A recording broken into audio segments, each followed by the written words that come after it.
El telón se alzaba, las luces deslumbrantes, y una voz inconfundible llenaba cada rincón del Palacio de Bellas Artes. Para millones, Juan Gabriel era el divo de Juárez, el ídolo de las masas, el hombre que convertía el dolor en fiesta y la alegría en himno. Lo veíamos sonreír, bailar, arrojar flores, y creíamos conocerlo. Creíamos que su vida era un libro abierto de éxitos rotundos y aplausos interminables. Pero, ¿y si te dijera que detrás de cada lentejuela, de cada grito, así se canta, y de cada concierto apoteósico, se escondía una historia tan cruda y compleja que pocas almas son capaces de soportar? Una historia silenciada por el brillo de los escenarios, una verdad oculta bajo el peso de su propia leyenda. Prepárate, porque esta noche la música se callará por un momento. Y te invitamos a mirar más allá del show, a adentrarnos en los laberintos de un alma que se desnudó para el mundo, pero que guardó sus heridas más profundas bajo 7 llaves. La historia de este artista que estás a punto de descubrir no es la que te han contado en la televisión, ni en los tabloides, ni siquiera en sus propias canciones más desgarradoras. Esta es la odisea de un niño abandonado, un joven estigmatizado y un hombre que, a pesar de la fama, nunca dejó de buscar un hogar, un amor verdadero y la paz que el mundo le negó por tanto tiempo. Es la crónica de un genio que se forjó en la soledad, un espíritu indomable que transformó el desprecio en arte, y un ser humano que, a pesar de su inmensa generosidad, pagó un precio altísimo por cada nota, por cada verso, por cada lágrima derramada sobre el escenario.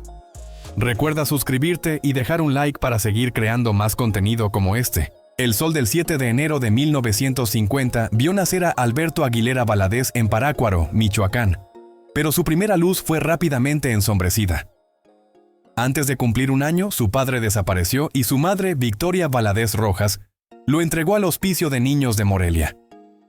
No fue un abandono por desamor, sino por desesperación, una decisión desgarradora dictada por la pobreza extrema. Es aquí, entre los muros fríos de lo que él llamaría su escuela de la vida, donde comienza la verdadera historia no contada del divo. El hospicio, lejos de ser un hogar, era un crisol de disciplina y soledad.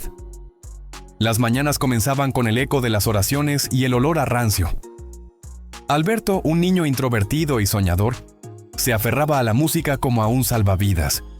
Las monjas, aunque estrictas, le enseñaron las primeras notas de guitarra y solfeo. Pero fue Juan Contreras, un bondadoso herrero y maestro del hospicio, quien se convirtió en su figura paterna. Juan le enseñó a trabajar la madera, a ganarse el pan con sus manos, pero más importante aún, le infundió el amor por la poesía y la capacidad de transformar el dolor en melodía. Esta relación, breve pero formativa, le dio al pequeño Alberto una chispa de esperanza en un mundo que lo consideraba huérfano y prescindible.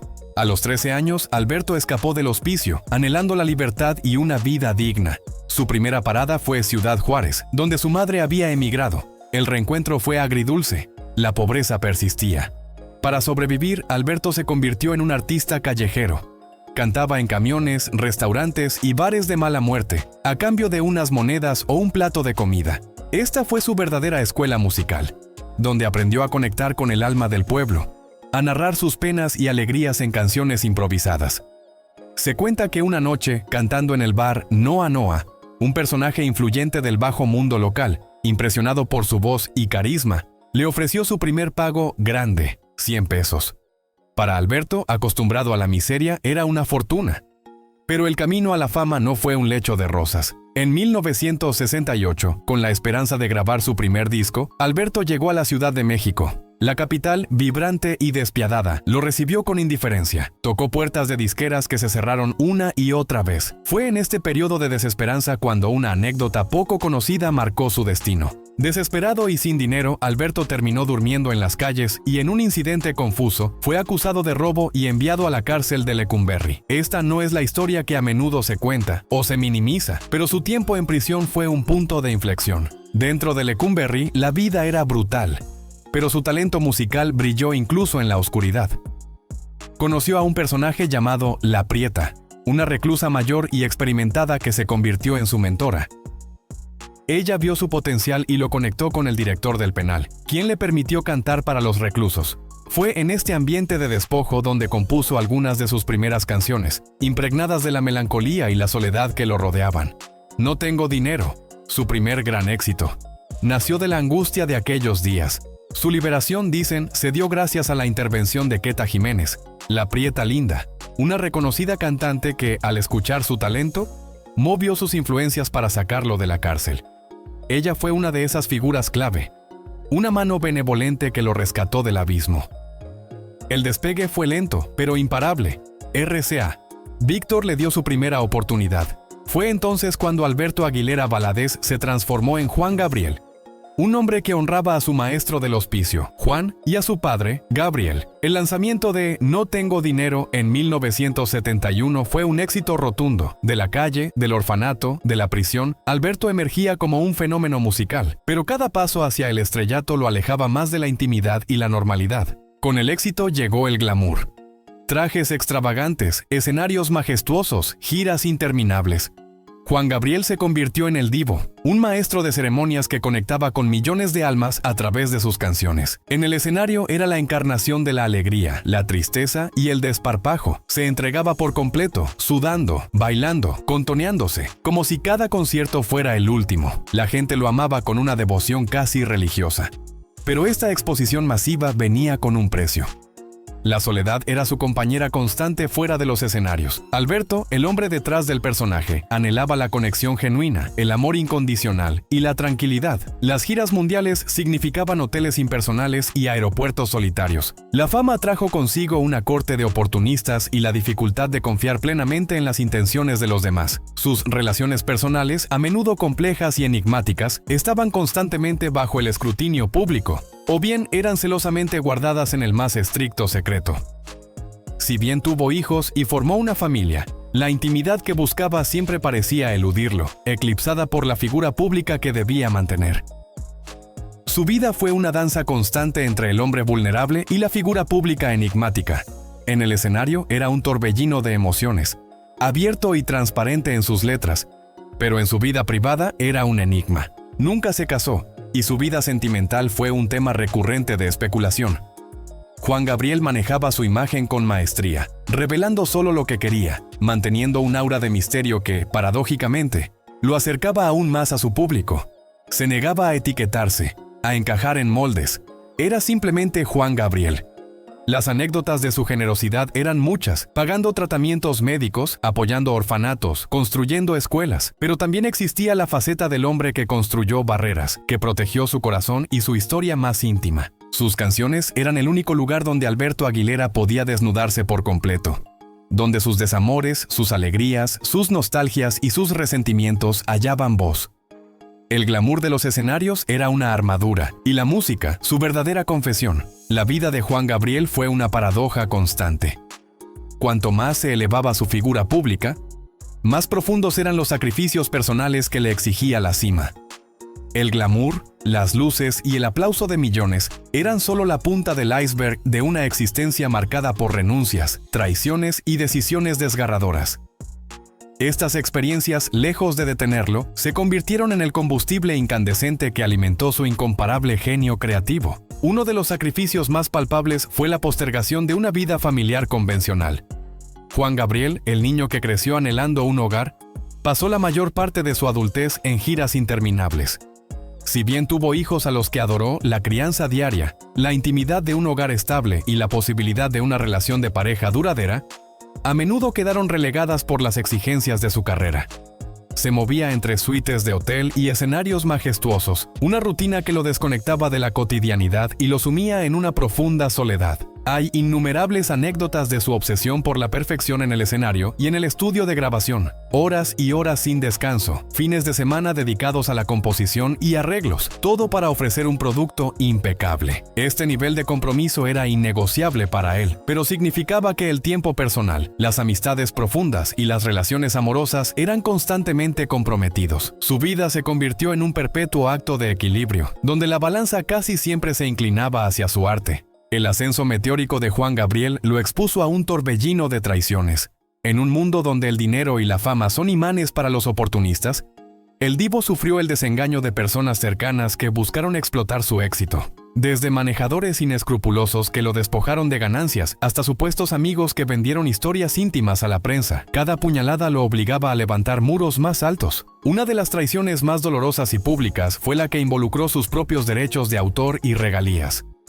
Durante años, Juan Gabriel libró batallas legales extenuantes para recuperar el control de su obra, una lucha que consumió gran parte de su energía y fortuna. Estos conflictos no solo le generaron estrés y frustración, sino que revelaron la cara más oscura de la industria musical, donde el arte a menudo es eclipsado por la codicia.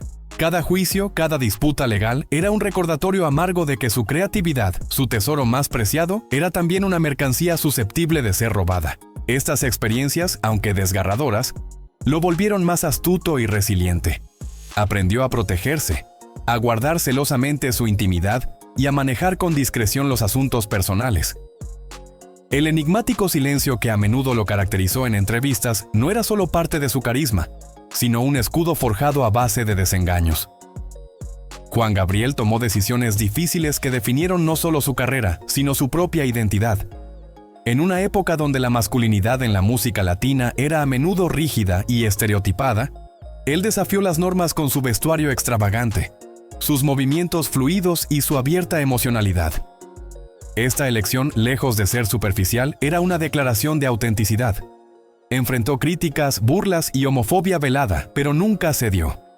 Su firmeza en ser él mismo le costó el rechazo de ciertos sectores conservadores, pero le ganó la devoción de millones que se sentían representados por su libertad. Otra decisión crucial fue su independencia artística. A medida que su carrera avanzaba, Juan Gabriel insistió en tener control absoluto sobre su música. La composición, los arreglos, la producción e incluso los aspectos visuales de sus conciertos. Esto lo llevó a fricciones con disqueras y productores que querían moldearlo a su gusto. Su terquedad creativa, nacida de la necesidad de expresarse sin filtros, lo convirtió en uno de los artistas más autónomos y prolíficos de la música en español. Todos estos sacrificios, traiciones y decisiones no fueron en vano, fueron el humus de su genio. El proceso creativo de Juan Gabriel era una catarsis, el abandono de la infancia, la soledad del éxito, la añoranza de un amor perdido, la rabia por las injusticias, eran el caldo de cultivo de esas composiciones, que eran un retrato de sí mismo. Para él, sentarse al piano o con una guitarra no era un mero ejercicio técnico, sino una necesidad vital.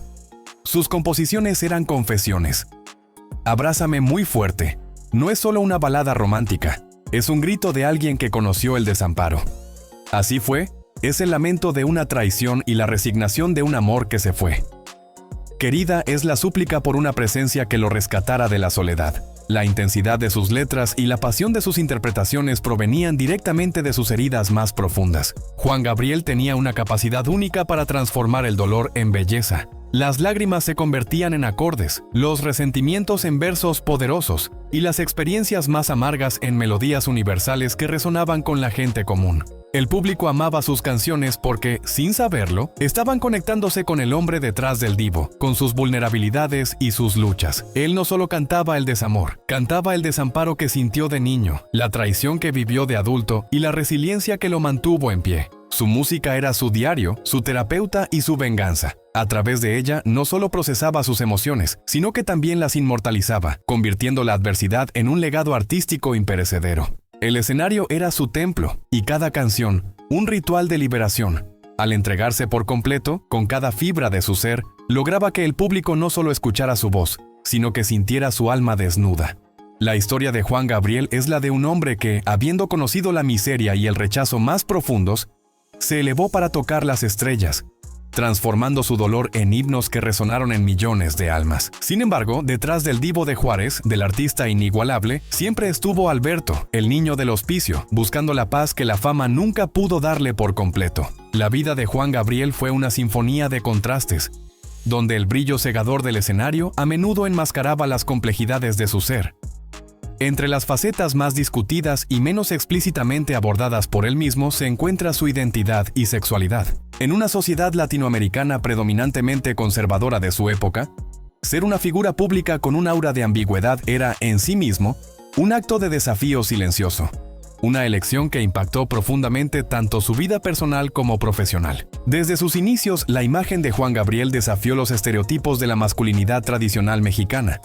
Sus trajes extravagantes, sus movimientos afeminados y su estilo vocal único lo distinguían. Para algunos era una excentricidad, para otros una revelación. Él nunca se definió, nunca se etiquetó. Cuando se le preguntó directamente sobre sus preferencias en una famosa entrevista con Fernando del Rincón, su respuesta, "Lo que se ve no se pregunta", se convirtió en una declaración icónica. No era una negación, sino una afirmación de que su vida privada no era asunto público y que su arte debía hablar por sí mismo.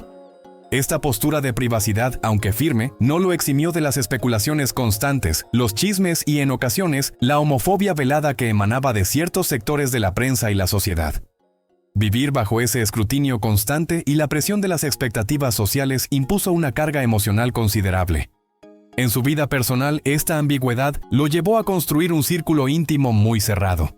Sus verdaderas relaciones, sus amores y desamores se mantuvieron lejos de los focos. La necesidad de proteger su privacidad y la de aquellos a quienes amaba era primordial. Se rumoreaba que tuvo relaciones significativas con hombres y mujeres a lo largo de su vida, pero estas nunca fueron confirmadas públicamente por él. Su decisión de tener hijos a través de la gestación subrogada fue, para muchos, otra forma de crear la familia que anhelaba, lejos de las convenciones y los juicios públicos. Era su manera de ser padre, su forma de amar. Esta protección extrema de su vida íntima fue una estrategia de supervivencia. En una época menos tolerante, una revelación explícita podría haberle costado una parte significativa de su base de fans y el apoyo de la industria. Juan Gabriel entendía las reglas del juego y, aunque a veces las doblaba, rara vez las rompía por completo en lo que respecta a su identidad personal más profunda. El glamour del escenario se convirtió, en cierto modo, en una cortina que le permitía ser libremente expresivo en su arte, mientras mantenía su verdad personal resguardada. Profesionalmente, la ambigüedad de Juan Gabriel, lejos de ser un obstáculo insalvable, se convirtió en parte integral de su magnetismo y originalidad. Él era diferente, y esa diferencia lo hizo inolvidable. Su público, en su mayoría, lo aceptó sin necesidad de etiquetas, enamorado de su voz, sus letras y su carisma inigualable. Para muchos, su figura representaba una forma de libertad, una validación para aquellos que también se sentían diferentes o marginados. Sus letras, cargadas de emoción y a menudo ambiguas en cuanto al género del destinatario de sus pasiones, permitían que cualquiera se identificara con ellas. Podían ser cantadas a un hombre, a una mujer, o incluso a un sentimiento abstracto. Esta universalidad fue una genialidad. La gente no necesitaba saber a quién amaba Juan Gabriel para sentir la profundidad de querida o amor eterno.